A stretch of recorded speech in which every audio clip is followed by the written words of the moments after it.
ऐसा कौन है जो बाज को नहीं जानता और उसकी एटीट्यूड को नहीं पहचानता। हमारे देश में पक्षियों का राजा मोर है, लेकिन यदि आप मेरे नज़र से देखें तो बाज को पक्षियों का राजा होना चाहिए, क्योंकि बाज के अंदर काफ़ी पॉजिटिव एटीट्यूड भरा होता है और इससे हर इंसान को सीखना चाहिए। तो चलिए इस वीडियो में मैं आपको बताता हूँ कि बाज के अंदर ऐसे क्या क्या सीखने वाली बातें हैं जिसे हम सीख सकते हैं और जिसको हम अपने लाइफ में अप्लाई भी कर सकते हैं। आपने बाज को जब भी देखा होगा, वो हमेशा अकेला ही उड़ता रहता है। यदि वो किसी के साथ भी उड़ता है तो वो भी बाज ही होता है, वो दूसरे किसी पक्षी के साथ कभी उड़ान नहीं भरता। इसीलिए मैं कहता हूँ आप लाइफ में हमेशा अकेले रहने की कोशिश करें, क्योंकि यही समय है जब खुद को पहचानने का मौका मिलता है, खुद के बारे में सोचने का मौका मिलता है कि आप क्या हो, आप क्या क्या कर सकते हो, आप कितनी ऊंचाई तक पहुंच सकते हो। आप यदि छोटी सोच वाले व्यक्तियों के साथ रहने लगेंगे तो आपकी भी सोच छोटी हो जाती है। इसीलिए आप भी बाज की तरह अपने लेवल के व्यक्तियों के साथ रहना सीखिए और इसी में आपका ग्रोथ हो सकता है, वरना आप दुनिया की भीड़ में बस भीड़ का हिस्सा बनकर रह जाएंगे।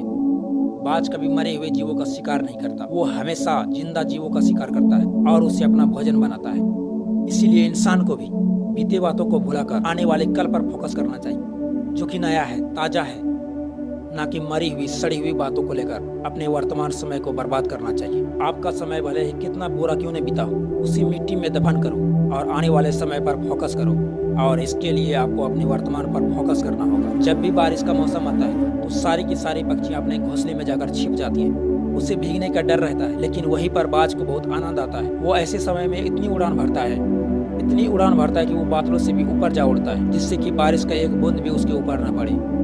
कहने का मतलब यह है कि यदि आपके सामने कोई बुरी परिस्थिति आ रही है तो आप उससे घबराइए नहीं, उसको आप अपना एक अवसर समझिए और इसका एक लाभ उठाइए, क्योंकि हर बुरा से बुरा समय अपने साथ एक अवसर भी लेकर आता है। आप उस अवसर को पहचानिए और बुरी से बुरी परिस्थिति में भी खुश होकर उस बाज की तरह उस परिस्थिति का लाभ उठाइए। यदि आपने बाज का घोंसला देखा होगा तो उसमें आपको एक भी नरम घास देखने को नहीं मिलता होगा, क्योंकि बाज अपने घोंसले से नरम चीज़ों को बाहर निकाल देता है। वो जानता है यदि मेरे बच्चे को नरम चीज़ों की आदत पड़ जाएगी तो वो घोंसले में रहना ही पसंद करेगा, लेकिन उसका जन्म तो खुले आसमान में उड़ने के लिए हुआ है। इसीलिए इंसान को भी कंफर्ट जोन से बाहर निकलना चाहिए, उससे बाहर निकल कर देखना चाहिए कि उससे आगे भी दुनिया है।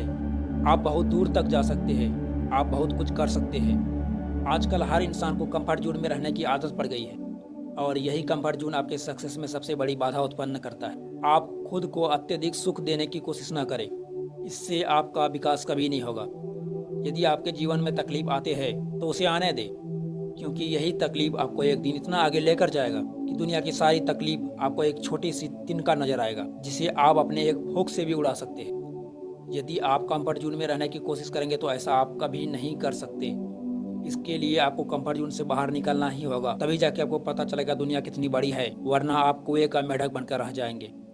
तो ये थी कुछ बातें जो आप बाज से सीख सकते हैं।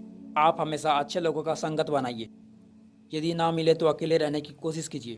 आपके साथ भूतकाल में जो कुछ भी हुआ उसको भुलाकर अपने वर्तमान में फोकस कीजिए और बुरी से बुरी परिस्थिति को भी अपने लिए एक अच्छा अवसर समझकर बाज की तरह लंबी उड़ान भरिए और जितना जल्द हो सके कंफर्ट जोन से बाहर निकलिए।